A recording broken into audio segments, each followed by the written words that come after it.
भाई अरे आगरा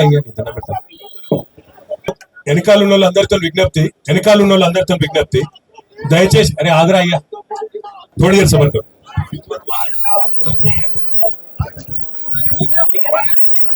మీరు మాట్లాడండి ఇక్కడ ఉన్న వాళ్ళందరికీ నమస్కారం అండి.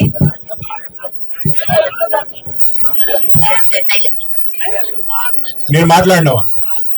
ఈ రోజు చేసిన పాలన ప్రజాపాలన అని మైక్ దగ్గర పెట్టుకోమా. మా సమస్యలు వినడానికి వచ్చినందుకు మీ అందరికీ కృతజ్ఞతలు. డబ్బులు ఇచ్చి నడిపిస్తున్నారని టీవీలో అనౌన్స్ చేయడం కాదు.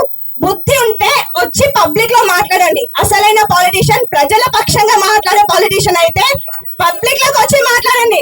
మా ఆయన నిద్ర పోవట్లేదు సార్ 4 days నుంచి. థర్స్డే రోజు వచ్చి మార్కింగ్ ఇచ్చిండు.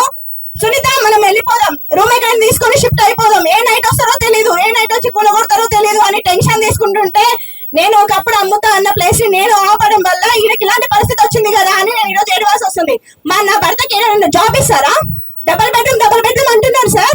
ఈ రోజు 60 లక్షల ప్రాపర్టీ మనది. 60 లక్షల ప్రాపర్టీ తీసుకుపోయి ఏమో ఫెసిలిటీస్ ఉన్నాయా లేవా తర్వాత విషయం. మా పిల్లల స్కూల్ అయితే వెళ్ళించుకోవాలి, మేము మా హస్బెండ్స్ వర్క్ ఎక్కడ చేసుకోవాలి, మేము ఏం పని చేసుకొని బ్రతకాలి, ఏం తిని బ్రతకాలి. ఈ రోజు డబుల్ బెడ్రూమ్ అనౌన్స్ చేస్తున్నామని అంత ఈజీగా చెప్పేస్తున్నావు కదా. మరి అందరికి ఏం జాబ్ చూపిస్తావు చూపించు, అందరికి ఏం వర్క్ చూపిస్తారో చూపించండి. లేని వాళ్ళకి ఇవ్వండి. రోడ్డు మీద ఉండి ఇల్లు లేక తిండి లేక ఉన్న వాళ్ళు చాలా మంది ఉన్నారు.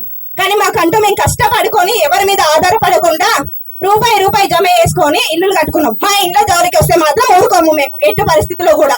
ఏదేమైనా సరే మా ఇంట్లో జోలికి రావద్దు. వస్తే మాత్రం చాలా ఘోరంగా ఉంటది సార్. మీరు కూడా మా వెనకాల ఉండాలి, మేము కూడా మీ ముందు ఉంటాము. మీరు మాకు సపోర్టింగ్ గా చేయండి.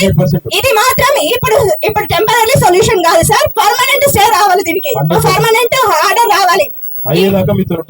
ఈ మిడిల్ క్లాస్ వాళ్ళ జీవితాలు బాగుపడాలంటే ఉండాలి సార్.